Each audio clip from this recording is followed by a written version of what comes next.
Il y a quelques semaines, nous avions commencé, nous en étions au chapitre 5, nous étions dans ce qu'on appelle le sermon sur la montagne.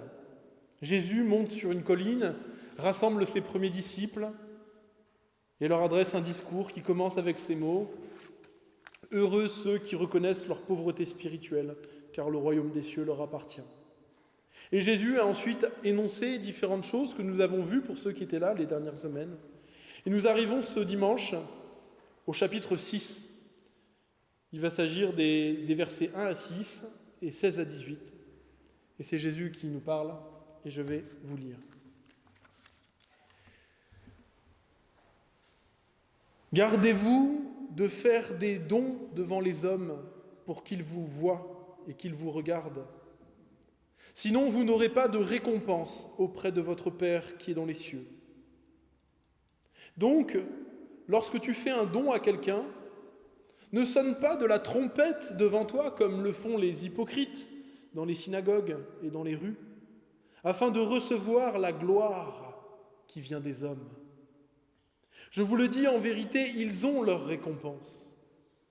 Mais toi, quand tu fais un don, que ta main gauche ne sache pas ce que fait ta droite, afin que ton don se fasse en secret, et ton Père qui voit dans le secret te le rendra lui-même ouvertement. Lorsque tu pries, ne sois pas comme les hypocrites. Ils aiment prier debout dans les synagogues et au coin des rues pour être vus des hommes. Je vous le dis en vérité, ils ont leur récompense. Mais toi, quand tu pries, entre dans ta chambre, ferme ta porte, et prie ton Père qui est là dans le lieu secret. Et ton Père qui voit dans le secret te le rendra. Lorsque vous jeûnez, ne prenez pas un air triste comme les hypocrites. En effet, ils présentent un visage tout triste, tout défait, pour montrer aux hommes qu'ils jeûnent. Mais je vous le dis en vérité, ils ont leur récompense. Toi, quand tu jeûnes, parfume ta tête, lave ton visage, afin de ne pas montrer que tu jeûnes aux hommes, mais à ton Père qui est là dans le lieu secret.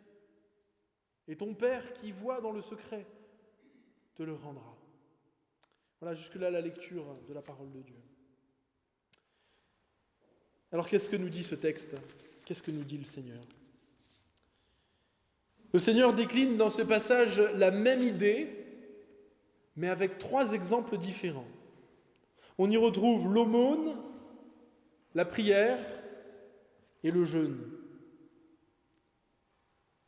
Pratiquer l'aumône, faire des dons, prier, faisait partie de la spiritualité que Dieu avait demandée déjà dans l'Ancien Testament.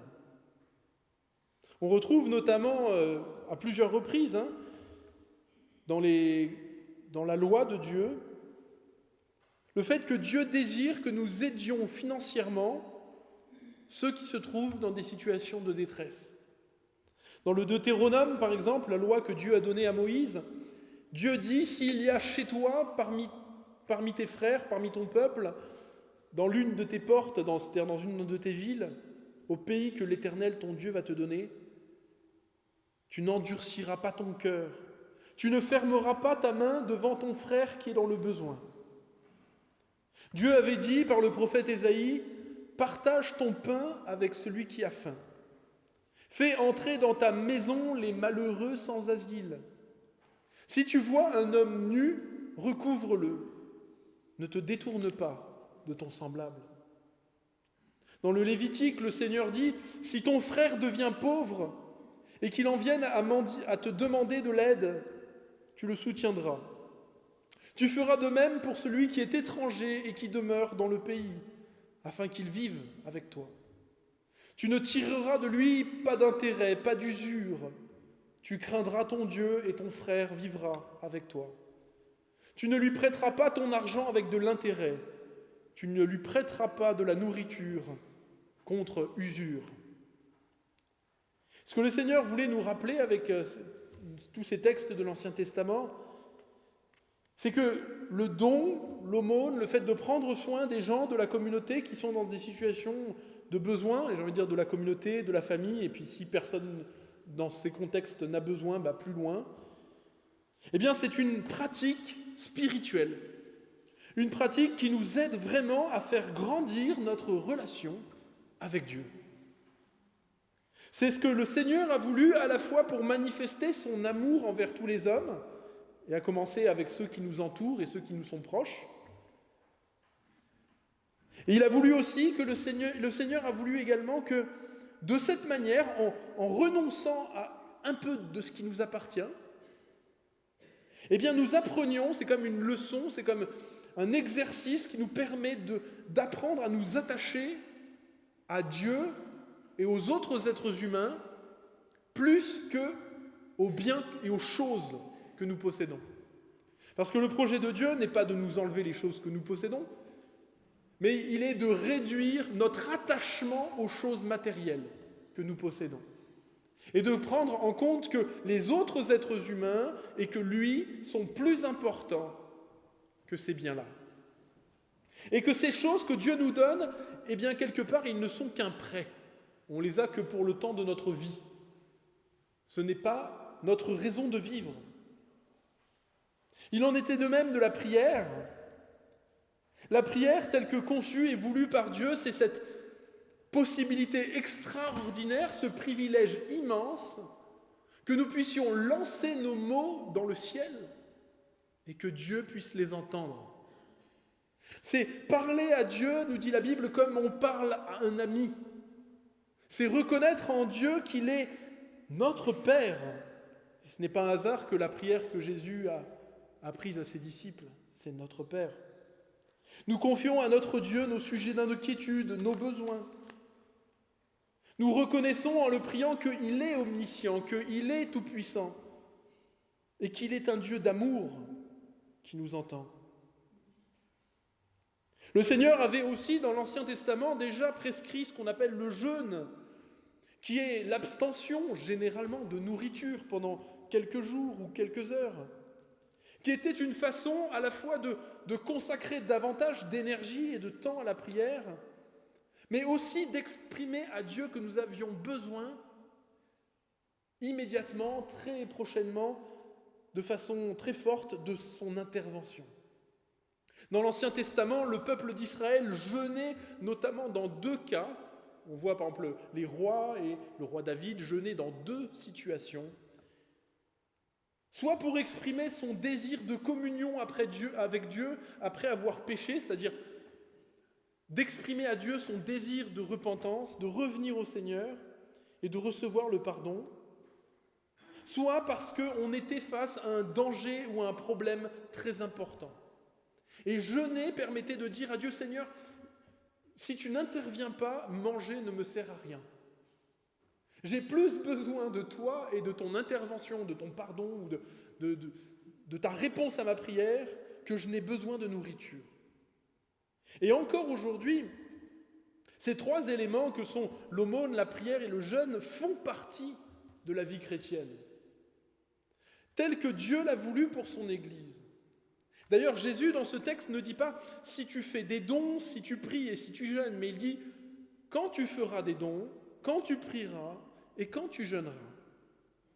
Alors évidemment, nous ne sommes pas toujours dans des situations où nous avons besoin de jeûner. Mais parfois, lorsqu'on se retrouve dans une situation délicate, avec une maladie grave, dans un problème particulièrement fort, ou lorsqu'on a commis une chute et qu'on a péché d'une façon, on va dire qu'on estime grave devant Dieu, c'est toujours aussi valable de le faire et de jeûner. De même pour prendre soin des gens de la communauté ou de nos familles et de prier le Seigneur. D'ailleurs, le Seigneur, alors on pourrait se dire, alors qu'est-ce qu'on a fait ce matin ? On a prié devant tout le monde. Qu'est-ce qu'il fait le pasteur là ? Qu'est-ce qu'il dit là ? Il dit, Jésus, il nous dit, allez prier, mais pas debout. Et là, qu'est-ce qu'il fait ? Il prie debout. Évidemment, ce que le Seigneur nous dit, ce qu'il faut comprendre, et c'est le point sur lequel nous allons venir, c'est que si nous ne prions pas chez nous, il ne sert à rien de prier à l'église. Si nous ne donnons pas lorsque personne ne nous voit, lorsque nous ne sommes pas prêts à aider ceux qui sont dans le besoin, quand personne ne nous regarde, Il ne sert à rien de le faire devant les hommes. Et si nous ne sommes pas prêts à jeûner sans que personne ne soit témoin de notre repentance ou de notre jeûne, il ne sert à rien de le faire devant les autres hommes non plus. Jésus, dans ce texte, veut nous mettre en garde contre une chose. C'est que nous prenions les choses qui sont spirituelles et qui sont dédiées à Dieu, et que nous les prenions et que nous nous les accaparions pour obtenir la gloire des hommes. Et c'était, hélas, ce que faisaient un certain nombre de pharisiens, c'est-à-dire de juifs qui étaient perçus comme des gens très croyants, et que Jésus voyait et savait et connaissait parce qu'il connaissait toutes choses, qui étaient en fait des hypocrites. Le mot d'hypocrite est un mot qui vient du grec, qui en fait vient du masque que portait l'acteur lorsqu'il faisait l'acteur grec dans le théâtre grec. Il portait un hypocrite, un masque. L'hypocrite est donc celui qui joue un rôle. Il fait le croyant, il fait le chrétien ou il fait le juif pratiquant, mais intérieurement, il n'y a rien de cela. Ce n'est qu'un rôle devant une scène, et lorsque les rideaux tombent, lorsque la porte est close, le masque s'enlève. Et cela vient nous perturber, nous poser peut-être une question, c'est mais qu'est-ce qui fait que des hommes peuvent devenir hypocrites ? Que gagne l'hypocrite à faire cela ? Et évidemment, nous pouvons trouver la réponse dans notre nature humaine. Nous sommes des créatures sociales. Remarquez comme les hommes ne sont pas des tigres. Vous savez, le tigre, il y en a un dans la jungle, il est là pendant des semaines, il est tout seul. Les êtres humains, nous, on vit en groupe. On est fait pour vivre les uns avec les autres. Un être humain qui naît sans famille, qui n'a pas d'environnement, qui n'a pas de société, c'est anormal. Il ne survit pas. Nous ne sommes pas faits pour cela. On vit parce que d'autres gens vivent avec nous et que chacun produit des choses. Et ensemble, nous formons une société. Et dans cette société, il y a plusieurs choses qui s'échangent. Une de ces choses, on appelle ça l'argent. L'argent nous permet, entre autres, de vivre. Je produis des choses, je vous les donne, je vous les vends, vous me donnez de l'argent. Mais il y a une autre monnaie, et cette monnaie-là, elle est invisible. C'est ce qu'on appelle la considération. Je vous considère, vous me considérez pour différentes choses. Il y a une monnaie universelle qui fait que certaines personnes, par exemple quelqu'un qui a gagné le prix Nobel, on le considère plus que, par exemple, quelqu'un qui a commis un crime. Et c'est normal. Lorsque nous sommes en société, ou même lorsque nous interagissons avec les autres, il nous vient des paroles élogieuses ou des paroles dépréciatives, si on nous parle de quelqu'un. Vous voyez, si on me dit... je ne vais pas donner d'exemple, mais... si on me dit, voilà, un tel, je dis, c'est vraiment quelqu'un d'extraordinaire, vraiment, il a fait beaucoup pour moi. Et ça se sait, les choses se savent. La façon dont nous interagissons, si nous laissons une expérience positive ou une mauvaise expérience après une interaction, fait que les gens nous regardent différemment. Nous sommes, et c'est quelque chose d'un peu particulier, en tant qu'être humain, nous sommes à chaque instant, dès que nous sommes au milieu d'un groupe, nous sommes jugés, évalués, pesés par les autres personnes. Qu'est-ce que c'est que cet animal ? Chacun se fait son petit avis sur les gens qui sont autour. Et on s'échange comme ça nos valeurs. Et je crois que tous nous apprécions le fait d'être estimés et d'être considérés et reconnus. Et c'est normal.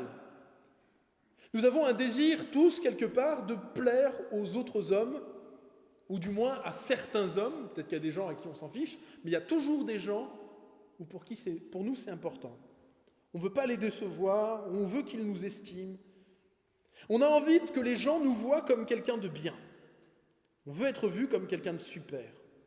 D'ailleurs, nous-mêmes, on a envie de se voir comme quelqu'un de super, c'est normal. Et on est rassuré quand les gens autour de nous partagent cette bonne opinion de nous-mêmes. Ce mécanisme de survie qui nous permet de ne pas rester isolés, de ne pas rester seuls, qui nous rassure sur le fait qu'on trouvera du soutien si un jour quelque chose ne va pas.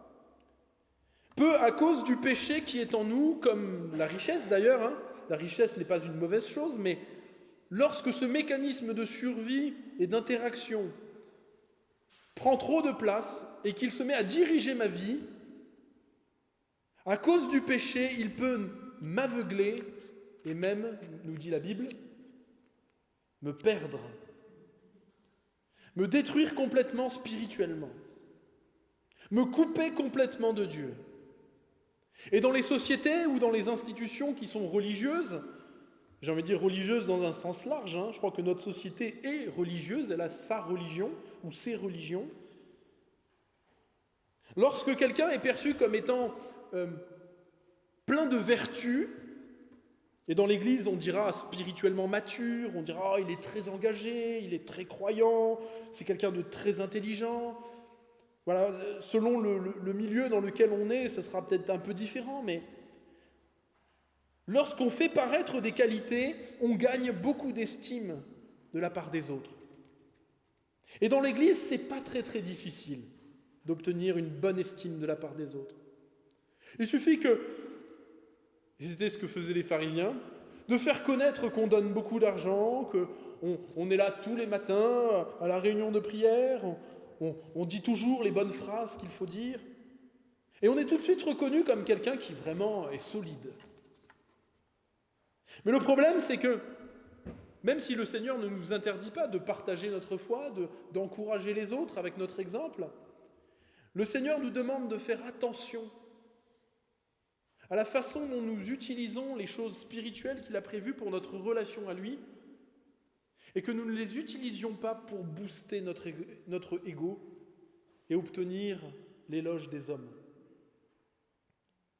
Le Seigneur Jésus nous rappelle ce matin dans ce texte que lorsque nous aidons un frère ou une sœur, lorsque nous prenons un temps pour jeûner devant lui, lorsque nous prions, que ce soit publiquement ou que ce soit en privé, nous le faisons avant tout, d'abord et avant tout, pour Dieu.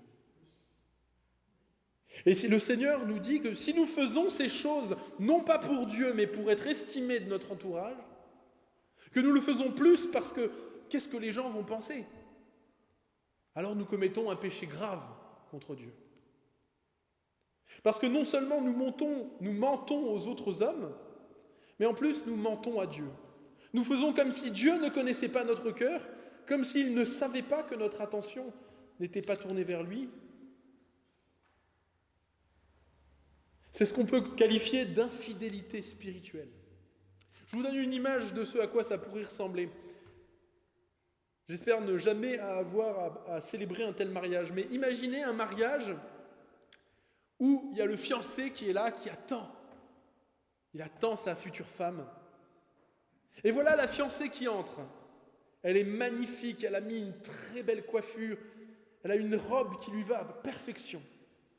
Il la voit venir, son cœur se réjouit, il se dit en lui-même « Ma fiancée s'est faite belle pour moi ». Il la regarde, il attend de croiser son regard, il attend qu'elle le regarde, que leurs yeux se rencontrent. Mais elle traverse toute l'allée sans jeter un seul regard à son futur mari. Elle regarde autour, tous les gens, toute cette foule, toutes ces personnes qui sont là et qui sont venues la voir. Et le reste de leur vie ensemble, probablement, ça sera la même chose. Chaque fois qu'elle prendra soin de son apparence, de sa tenue, lorsqu'elle se fera belle, ce sera pour plaire au bureau ou pour des gens en société, mais quand elle rentrera, elle ne sera jamais belle devant son mari. Elle ne fera pas d'effort. Elle destinera sa séduction et sa beauté à tout le monde, sauf à celui qu'elle a épousé. Est-ce que ce ne serait pas horrible comme relation? Est-ce que ce ne serait pas une raison pour cet homme de voir grandir en lui l'amertume et la déception? Eh bien pourtant, ce ne serait rien par rapport à ce qu'éprouve Dieu lorsque nous prions, mais qu'en fait nous ne le prions pas, et que nous attendons en fait l'éloge des hommes.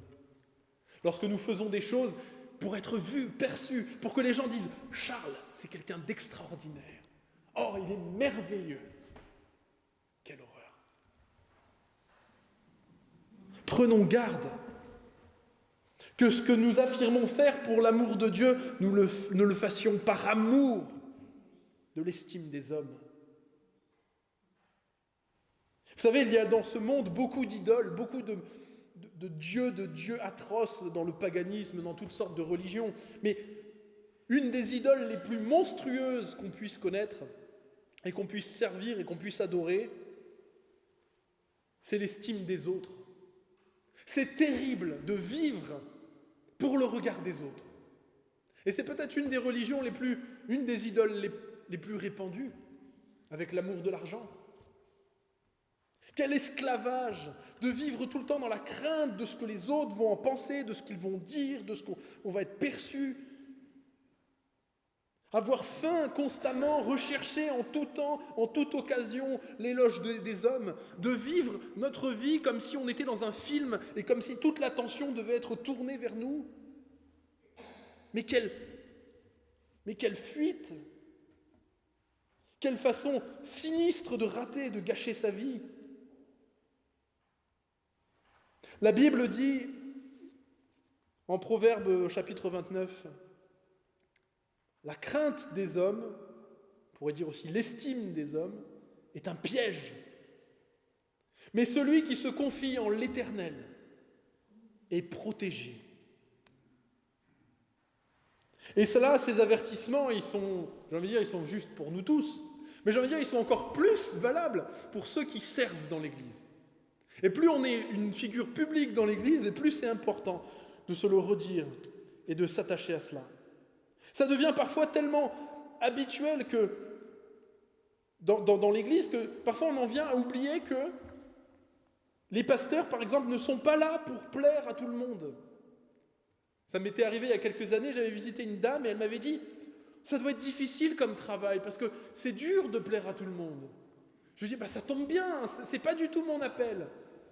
C'est pas pour ça que je suis pasteur. » Mais c'est nécessaire de se le redire, quel que soit le service qu'on a, que ce soit dans le monde ou dans l'Église, que la priorité c'est Dieu et les autres, pas la façon dont on est perçu, et que parfois notre image de nous-mêmes, la façon dont on est perçu, eh bien nous devons être prêts à la perdre si c'est pour sauver ceux qui nous entourent, si c'est pour aimer et servir le Seigneur et nos prochains. Il y a des fois où nous devons être prêts à ne pas plaire à tout le monde. L'apôtre Paul dit d'ailleurs dans la lettre aux Galates, au chapitre 1, et c'est l'apôtre Paul qui parle, inspiré du Saint-Esprit, il dit « Est-ce que maintenant encore je recherche la faveur des hommes ? Est-ce que c'est l'estime des hommes que je désire ou plutôt celle de Dieu ? Est-ce qu'encore à l'heure actuelle je cherche à plaire aux hommes ? » Et il dit « Si je cherchais encore à plaire aux hommes, je ne serai pas serviteur de Christ. » Alors frères et sœurs, quoi que nous disions, quoi que nous fassions, faisons-le pour gagner l'estime et l'approbation de Dieu et non celle des êtres humains. Faisons-le pour la gloire de Dieu, notre Père et notre Dieu,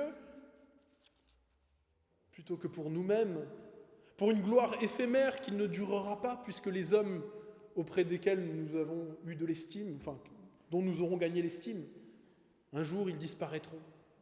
Vous savez, ce que je pense de vous, en bien ou en mal, ne vous suivra pas.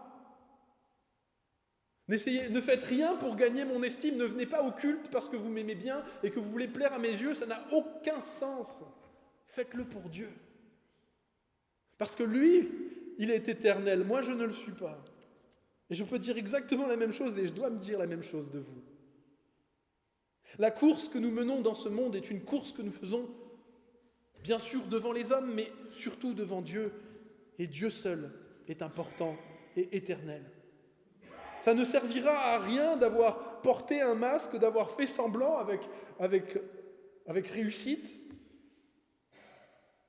en faisant semblant toute sa vie d'être un chrétien, pour un jour se retrouver dans le trône de Dieu, et où le Seigneur nous dira,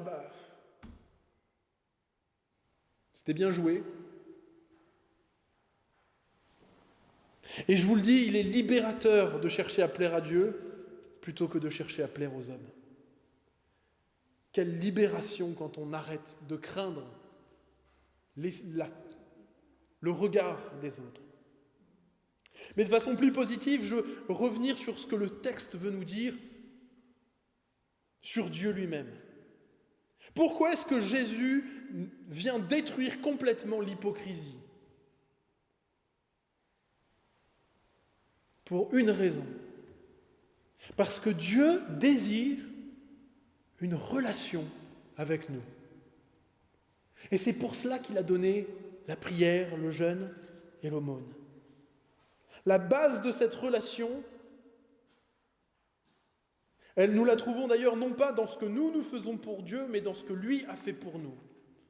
Le Seigneur a donné son propre Fils. Il est venu lui-même sur terre porter sur la croix nos péchés pour que tout ce qui faisait obstacle à cette relation entre lui et nous disparaisse.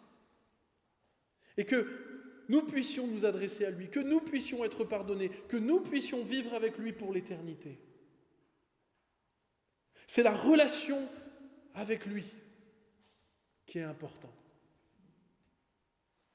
Nous disons parfois, alors parfois c'est un slogan un peu exagéré, on dit le christianisme n'est pas une religion, il est une relation.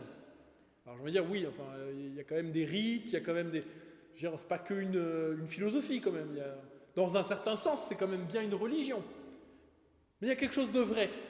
C'est d'abord une relation avant d'être une religion. Parce que c'est pour une relation que le Seigneur nous a donné l'Évangile. Alors en conclusion, je vous invite à vous rappeler que vos services, vos prières, vos dons, ils sont pour le Seigneur. Je vous invite à vous focaliser, à ce que nous nous focalisions sur notre relation avec le Seigneur, parce que c'est précisément une relation que Dieu veut avec chacun d'entre nous. Et peut-être dans les semaines à venir, je vous invite à faire attention que de temps en temps, que vraiment vous preniez le temps de prier et de prier sans que personne ne vous voie. Alors, si vous habitez seul, c'est facile, hein. Dans ce cas-là, le travail sera de ne pas dire aux autres que vous avez bien lu votre Bible, que vous avez bien prié.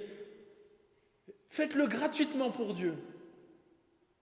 Si vous aidez des gens, faites que seuls ceux qui ont besoin de le savoir le sachent.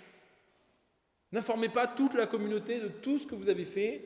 Si vous avez visité des personnes, etc., inutile de le dire au pasteur s'il n'a pas besoin d'être au courant. Faites les choses en le gardant comme un secret entre Dieu et vous. Et cultivez ce secret avec le Seigneur. Faites des choses belles et bonnes devant les hommes, parfois, oui, mais faites-le aussi parfois en secret, au moins à même mesure. Dieu aime les secrets, ce genre de secret en tout cas. Je vous laisse aussi avec une question à méditer cette semaine, une autre question. Donc là, vous aviez une action à réaliser, des choses à faire, et je vous laisse avec une chose à méditer. À l'heure actuelle, quelle place occupe dans votre vie votre besoin de reconnaissance et d'estime ? Est-ce que vous n'avez pas laissé peut-être, à l'heure actuelle, la crainte des autres ou le regard des autres prendre trop de place dans votre vie ? Rappelez-vous que seul Dieu peut dire qui vous êtes vraiment. Cherchez en lui votre valeur. Voilà, c'était, je crois, ce que le Seigneur voulait nous rappeler ce dimanche matin. Et maintenant, nous allons conclure par la prière.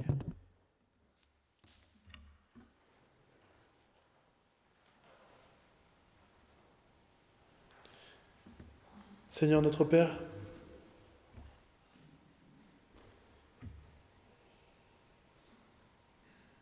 si ma voix retentit ce matin devant les hommes, mais que tu n'entendrais jamais ma voix devant toi dans le lieu secret, tout ce que je ferai serait vain. Si nous cherchions, Seigneur, à paraître ce que nous ne sommes pas, alors que tes yeux nous voient, cela ne nous servirait de rien. Pardon, Seigneur, pour tout ce qui en moi, en nous, cherche notre propre gloire.